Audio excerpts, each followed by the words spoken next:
Xiaomi Vivo ने Indian customer से कमाए 1 लाख करोड़। इसके बदले में ये चीनी कंपनियां भारत को दिखा रही है ठेंगा। क्या है इसकी पूरी बात जानते हैं। भारत के स्मार्टफोन मार्केट में चीनी कंपनियों की जड़ें जमी हुई है।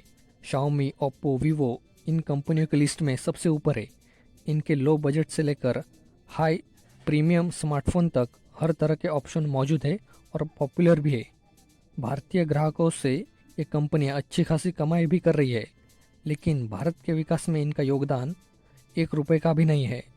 जी हाँ, हर साल इंडियन कस्टमर से ये कंपनियां 1 लाख करोड़ रुपए से भी ज़्यादा की कमाई कर रही है, पर भारत में टैक्स के नाम पर 1 रुपया भी नहीं दे रही है। जब भी कभी टैक्स देने की बात आती है तो ये कंपनियां भारत के टैक्स डिपार्टमेंट को ठेंगा दिखा देती है। हालांकि अब टैक्स को लेकर ये सरकार के निशाने पर आ चुकी है। टैक्स से जुड़े मामले को लेकर कई अलग अलग एजेंसियां इन चीनी कंपनियों की जांच कर रही है। इनकम छिपाने का आरोप। इन सभी कंपनियों पर आरोप है कि इन्होंने अपनी इनकम के बारे में जानकारी छिपाई है। टैक्स से बचने के लिए प्रॉफिट की जानकारी भी नहीं दी है। साथ ही भारतीय बाजार में घरेलू इंडस्ट्री को तबाह करने के लिए अपने दबदबे का इस्तेमाल किया है।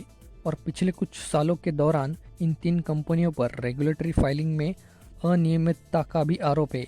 और बीते ही दिनों अलग अलग एजेंसियों ने इन स्मार्टफोन कंपनियों के ठिकानों पर छापेमारी की थी। इनमें इनकम टैक्स डिपार्टमेंट और डायरेक्टरेट ऑफ रेवेन्यू इंटेलिजेंस यानी डीआरआई भी शामिल है। और वो कौन सी 4 वजह है जिनकी वजह से कंपनियां सरकार के निशाने पर आई है। पहला, बेहतरीन रेवेन्यू और मार्केट शेयर के बाद भी चीनी कंपनियों ने भारत में प्रॉफिटेबिलिटी रिपोर्ट नहीं की है। दूसरा, जब भी कोई कंपनी लगातार घाटा दिखाती है तो इसका मतलब इनकम टैक्स से बचना होता है।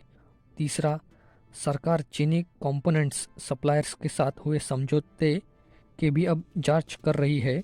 और चौथा, डिस्ट्रीब्यूशन चेन में भारतीयों की कमी का होना भी एजेंसियों के निशाने पर है।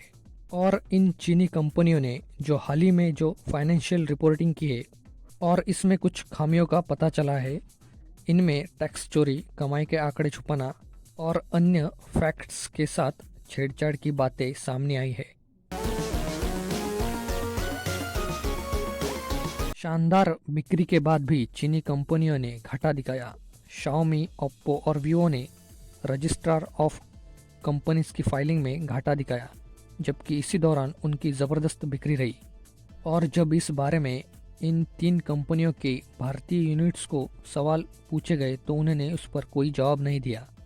ओप्पो और वीवो का मालिकाना हक चीनी इलेक्ट्रॉनिक कंपनी बीबीके के पास है और ये भारत में वन प्लस और रियलमी ब्रांड्स को भी कंट्रोल करती है। और वीवो और ओप्पो ने 2016-17 से अपनी नेटवर्थ नेगेटिव में दिखा रही है। देश में स्मार्टफोन मार्केट में लीडर होने का दावा करने वाली शाओमी भारत में भारी नुकसान दिखा रही है। 2018-19 में उसने करीब 2,500 करोड़ रुपए और 2019-20 में 3,200 करोड़ रुपए से भी ज़्यादा का नुकसान दिखाया था। भारतीय कंपनियों की हिस्सेदारी स्मार्टफोन मार्केट में 10% से भी कम। देश में चीनी कंपनियों का दबदबा इतना बड़ा है कि भारतीय कंपनियों की नींव इससे कमज़ोर होती जा रही है। लावा, कार्बन, माइक्रोमैक्स और इंटेक्स जैसी कंपनियों की बिक्री में भारी गिरावट दर्ज होती जा रही है। भारतीय स्मार्टफोन मार्केट में उनकी हिस्सेदारी अब 10% से भी कम रह गई है। और चीनी कंपनियों पर यह आरोप है कि वो डिस्ट्रीब्यूशन में स्थानीय कंपनियों से हाथ नहीं मिलाती है और उनके अधिकांश जो सप्लायर्स है वो चीनी कंपनियां ही है। और साथ ही जो लगने वाले उनके पार्ट्स और उनकी सोर्सिंग में भी वो पारदर्शिता नहीं दिखाते हैं। तो यही थी पूरी बात कि कैसे चीनी कंपनियां लाखों करोड़ों रुपए कमा कर भी देश के टैक्स डिपार्टमेंट को धोखा दे रही है। अगर वीडियो पसंद आया हो तो लाइक कीजिए, जिन दोस्तों को पता नहीं उनमें ये शेयर कीजिए और ऐसी वीडियोस देखने के लिए चैनल सब्सक्राइब कीजिए और साथ ही बेल आइकन दबाइए, क्योंकि हर नई वीडियो की नोटिफिकेशन आपको मिलती रहे।